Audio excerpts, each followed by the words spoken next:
দেখুন, জীবন সম্পর্কে আপনি কি করেন আমি সঠিক জানি না।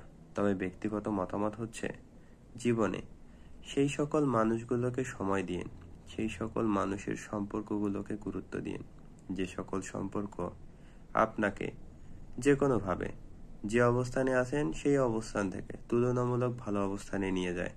তাদেরকে নয়, সেই সম্পর্ক নয়, যারা বা যে মানুষগুলো যে সম্পর্কগুলো আপনাকে যে অবস্থানে আছেন সেই অবস্থানে থামিয়ে দেয়, কিংবা যে অবস্থানে আছেন তার থেকে পিছনের দিকে নিয়ে যায়, তাদেরকে রাখেন না। যদি রাখেন তবে সত্যি বলছি, আজ না হোক কাল বিপদে পড়বেন, আজ না হোক কাল অনুশোচনা করবেন। এটা ভেবে যাকে বা যাদেরকে এত কিছু দিয়েছেন তারা আসলে দিন শেষে আপনার প্রত্যক্ষভাবে না হোক পরোক্ষভাবে ক্ষতি করেছে।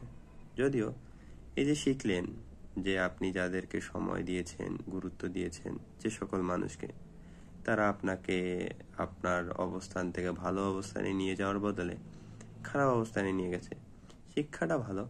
কিন্তু ব্যক্তিগত মতামত, এরকম শিক্ষা আসলে নেওয়ার দরকারই নেই।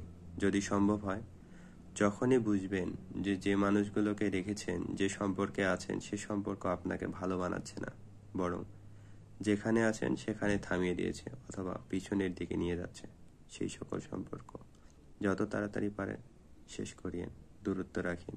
কারণ এই সম্পর্কগুলো না প্রত্যেকটা মানুষের জন্যই ক্ষতিকর।